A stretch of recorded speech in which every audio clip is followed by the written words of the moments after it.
ರೋಚಕ ಪಂದ್ಯದಲ್ಲಿ ಗೆದ್ದು ಇತಿಹಾಸ ಬರೆದ ಭಾರತ ತಂಡ 167 ವರ್ಷಗಳ ದಾಖಲೆಯನ್ನು ಧ್ವಂಸ ಮಾಡಿದ್ದು, ಹಾಗೆ ನಿನ್ನೆ ಪಾಕಿಸ್ತಾನ ವಿರುದ್ಧ 6 ರನ್ಗಳ ಭರ್ಜರಿ ಗೆಲುವು ದಾಖಲಿಸಿದೆ. ಹೌದು ವೀಕ್ಷಕರೇ, ನಿನ್ನೆ ನಡೆದ ನ್ಯೂಯಾರ್ಕ್ನ ನಸೌ ಅಂತಾರಾಷ್ಟ್ರೀಯ ಕ್ರಿಕೆಟ್ ಸ್ಟೇಡಿಯಂನಲ್ಲಿ ಪಾಕ್ ಹಾಗೂ ಇಂಡೋ ತಂಡವು ಮುಖಾಮುಖಿಯಾಗಿದ್ದವು.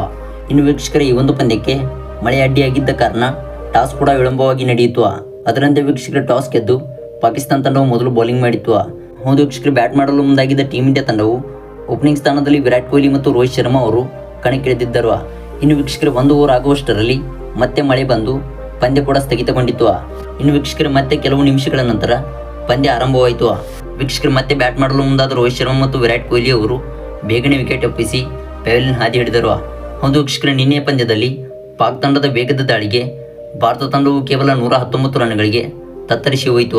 ಇನ್ನು ವೀಕ್ಷಕರೇ, ಭಾರತ ತಂಡದ ಪರ ವಿಕೆಟ್ ಕೀಪರ್ ಆದ ರಿಷಬ್ ಪಂತ್ ಅವರನ್ನು ಒಬ್ಬರನ್ನು ಬಿಟ್ಟರೆ ಯಾರು ಕೂಡ ಅತ್ಯುತ್ತಮವಾಗಿ ಪ್ರದರ್ಶನವನ್ನು ತೋರಲಿಲ್ಲ. ಹೌದು ವೀಕ್ಷಕರೇ, ರಿಷಬ್ ಪಂತ್ ಅವರು ಭರ್ಜರಿಗೆ ಬ್ಯಾಟ್ ಬೀಸಿದ್ದು, ಹಾಗೆ ವೀಕ್ಷಕರೇ, ನಿನ್ನೆಯ ಪಂದ್ಯದ ಗೆಲುವಿಗೆ ರಿಷಬ್ ಪಂತ್ ಅವರು ಕಾರಣರಾಗಿದ್ದಾರೆ. ಹೌದು ವೀಕ್ಷಕರೇ, ಭಾರತ ತಂಡದ ವೇಗದ ದಾಳಿಗೆ ಪಾಕಿಸ್ತಾನ ತಂಡವು ತತ್ತರಿಸಿ ಹೋಯಿತು. ವೀಕ್ಷಕರೇ, ಇದರ ಮೂಲಕ ಭಾರತ ತಂಡವು ತನ್ನ ಆಡಿದ ICC T20 ವರ್ಲ್ಡ್ ಕಪ್ ಪಂದ್ಯಾವಳಿಯ 2 ಪಂದ್ಯಗಳಲ್ಲಿ ಗೆದ್ದು ಇತಿಹಾಸ ಬರೆದಿದೆ.